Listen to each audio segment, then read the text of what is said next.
Okay, what's up, y'all? Today we're going to talk about the third of the macronutrients. By the way, if you haven't watched the other two videos, the carbohydrates video and the fats video, go back and watch those two first. Because protein is generally in fitness is the macronutrient that we focus on the most, because it is obviously very important to just increasing your overall fitness and kind of completing your fitness transformation in general. So to start off, kind of breaking down, get it? Breaking down protein, whatever. But the proteins are the building blocks of the body's muscle structure, right? Of every piece of muscle in your body is built of proteins, which are built from amino acids. So kind of going off of that, protein is what builds your body's tissue, right? That's what actually makes you into, it's what grows. It's what adds mass. It's what does all that stuff. So when you exercise, when you do any kind of workout, your muscle fibers are tearing, which may sound bad, but it's actually super important for like getting stronger. Yeah. And your muscle fibers tear, they break apart, and they're put under a lot of stress. So in order to repair those things, your body uses protein to perform what's called muscle protein synthesis. So that's a super important bodily process to where it actually breaks down those amino acids and sends them where they need to be in the body in order to repair muscle that's been damaged through exercise, right? And hopefully builds back stronger. Exactly, right? Yeah, that's the idea. So you can see how without muscle protein synthesis, without adequate protein, you can see why you can easily you can work out all you want, but without enough nutrients to rebuild what you've broken, like it's not going to build back much stronger, right? And so going into a little bit here, how the body uses protein and how quickly and all that stuff, the body kind of redevelops itself periodically using protein. Yeah. And so naturally, if we think about, the protein synthesis that Kenna just mentioned, our body is always naturally, reconstructing itself, rebuilding its muscles. And this is without even having exercise in the picture, right? This is just in general. Exactly. Your body just does this. Naturally, your body's going to be, repairing and rebuilding your muscles probably about every 100 days. Yeah, imagine like a snake shedding, right? Exactly, You're constantly shedding that tissue off and then rebuilding it and stuff like that. And so with that said, your body needs a certain amount of protein every single day, which, again, this is why it's, an essential part of a healthy diet.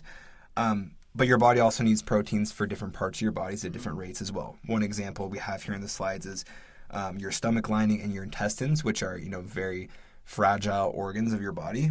They rebuild about every 3 days or so. They shed all of their material on the inside, need to rebuild it all every 3 days. So like he mentioned, muscle mass in general rebuilds itself every 100 days. And just in your gut, it rebuilds itself every 3 days. Like you can see why it needs, you need protein consistently. Yeah, right? Exactly. Very consistent. The next thing I want to talk about is protein quality. And so we won't talk about this too much. This is something we can talk about, in one-on-one settings. But there is, differences to different types of protein.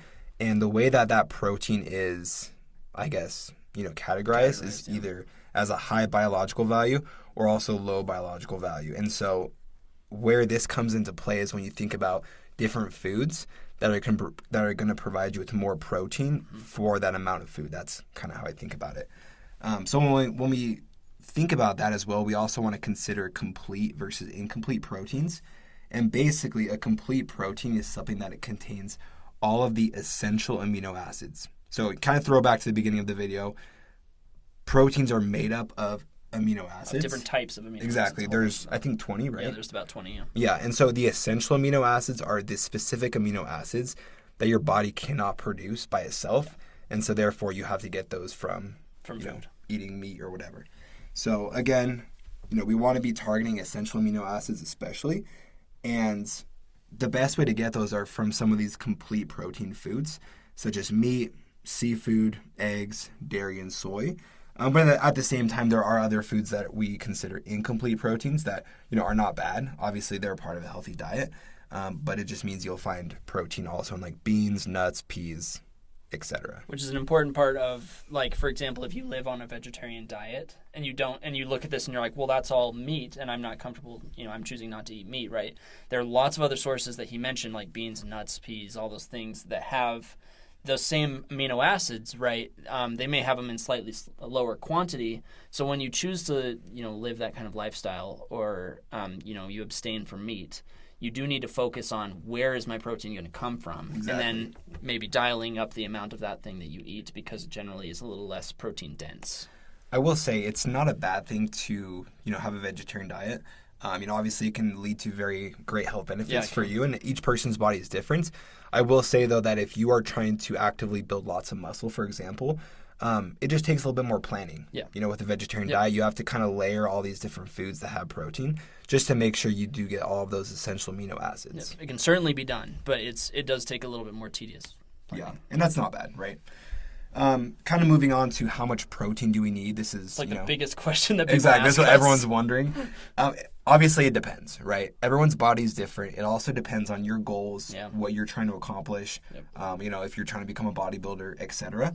But basically, one rule of thumb that we work with, or that we recommend to a lot of people that we work with, is if you are actively trying to build muscle and lose body fat at the same time, a good rule of thumb is about 1 gram of protein per kilogram of body weight that you have, as a minimum. As a minimum, yeah. Right? That's as like your baseline. Exactly.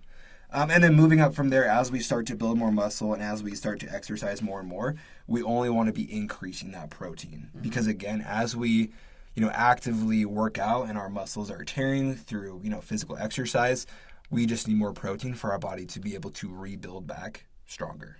Yeah. So a rule of thumb here that I've heard, I've done a lot of listening to people and talking to other coaches and things like this on what guidelines they give in terms of how much protein to eat every day.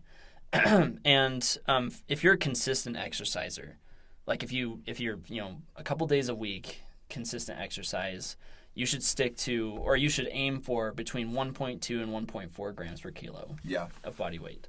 And obviously, if you want to really dial it up and you're let's say you're you bike a lot all the time and you're spending a lot of calories with high intensity exercise especially, or if you're trying to bulk up, you're trying to gain a lot of muscle quickly, you need to really dial that up to closer to between 1.4 and 2 grams per kilogram of protein per kilogram of body weight. Exactly. Yeah. So the nice thing about protein in general, especially in the discussion of losing fat, like we talked about, the body actually burns calories by eating protein.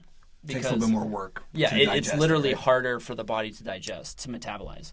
So when you eat protein, it's literally making your body work a little harder and burn off some of those calories that it would be keeping or on a different basis through the protein that you're eating, right? Yeah. So that's an easy lever to pull, right? You just increase the protein that you're eating every day, and it'll kind of naturally bring your diet into a more balanced place. You'll feel more full, you'll burn more calories while you're eating, and you'll just generally eat in a way that will kind of make it easier to be in a caloric deficit and to lose weight and lose fat. Exactly.